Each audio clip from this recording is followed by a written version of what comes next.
Well, let's turn in our Bibles to the book of Revelation, chapter 8, as we continue our journey through the Scriptures, coming down the home stretch here in the book of Revelation.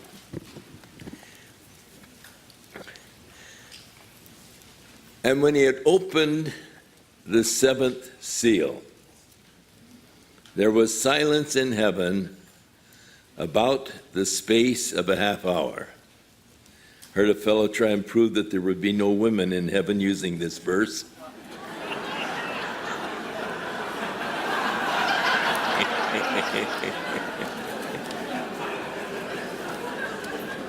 I accused him of false doctrine.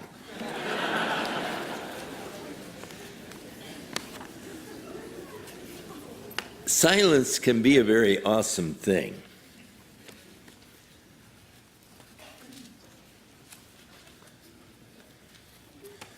I waited for about 15 seconds. It seemed pretty long, didn't it? Can you imagine a half hour of silence? It sort of is portending these judgments that are coming, these awesome judgments that are going to be coming here in chapter 8. Just one of these things where during this time of silence, I'm sure there will be a lot of just things that are going on in our minds of the judgments of God upon the earth for those who have rejected Jesus Christ and have chosen to live after the flesh. After this, he said, I saw the seven angels which stood before God, and to them were given seven trumpets. Now, Gabriel, when he announced himself, said, I am Gabriel, I stand in the presence of God. So we know that Gabriel is one of these seven angels. In one of the Apocrypha books, Ezra, he does list what he calls seven archangels, Michael and Gabriel and Raphael, and they give the other names of the other angels. We're not certain of that, but we do know of Gabriel, one of the presence angels. They're in the presence of God and given these trumpets and are about to sound the seven trumpets, which will bring really a group of judgments upon the earth corresponding with the trumpet sounding. Another angel came and stood at the altar having a golden censer, and there was given unto him much incense, that he should offer it with the prayers of all saints upon the golden altar which was before the throne.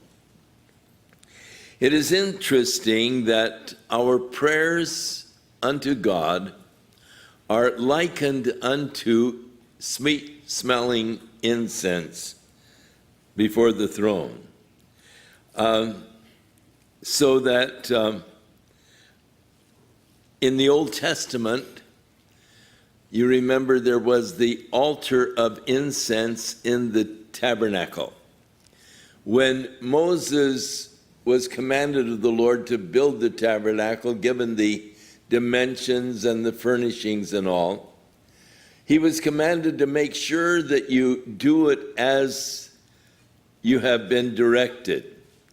The Lord more or less gave the plans to Moses, and he gave them to these skillful men who God had given abilities to put these things together. But the command was, make sure you do it according to the instructions. For the tabernacle was a model of what heaven is like. So if you are interested in sort of what heaven is going to be like, you can look at the tabernacle, and there in the tabernacle, it is a model of heaven. And we know that in the tabernacle they had the different furnishings, and one of them was the altar of incense, taking coals from the altar and going in before the altar of incense with their little censers and offering these sweet-smelling fragrance. And of course, the incense itself was especially compounded, and God, when he gave them the instructions of compounding it, he said that you weren't to compound it for any other use. This was to be exclusive for the worship of God. But the prayers of the saints were represented by this incense, the sweet-smelling savor before God. Interesting how that God treasures your prayers. They come up before God as sweet-smelling incense. And we find that in many places in the Scriptures. But here in heaven now, this is not in the tabernacle, but he speaks of in heaven there. They have the altar with their golden censers and much incense, that they should offer it with the prayers of all of the saints upon the golden altar which was before the throne. We sing, let our prayers rise as incense. And they do when we pray. It's just something that God enjoys, the sweetness of the prayers of his people. The smoke of the incense, which came with the prayers of the saints, ascended up before God out of the angel's hand.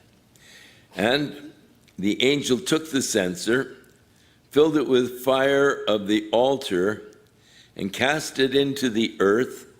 And there were voices and thunderings and lightnings and earthquake, and the 7 angels which had the 7 trumpets prepared themselves to sound. Now, I would encourage you to sort of study these chapters that deal with the heavenly scene. We will be there, and you might as well acquaint yourself with a little bit of what's going on, so that it won't take you by surprise. You won't look like some country bumpkin in the first time in the city, going, ooh, wow, wow, and they'll all know that you didn't do your homework. So just study it over, and when you get there and these things begin to happen, you say, oh, watch those guys over there. They're going to, and you'll know what's going on because you've done your homework and you've studied the events that are going to transpire there in heaven. Now the first angel sounded, and there followed hail and fire mingled with blood. They were cast upon the earth, and a third part of the trees were burnt up, and all of the green grass was burnt up. So we can see that the results of these judgments will be against really the earth, and of course they have their effect upon men who are upon the earth. But a third part of the trees and all of the green grass burned up with the first trumpet. The second angel sounded, and as it were a great mountain burning with fire was cast into the sea. And a third part of the sea became blood. A third part of the creatures which were in the sea that had life died, and a third part of the ships were destroyed. It's interesting when we get to the second, third, fourth, fifth, and sixth trumpet, the effects and the results are very similar to the vials of God's wrath that will be poured out in chapter 16. Whereas here in chapter 8 with the trumpets, the third part of the C becoming blood and so forth.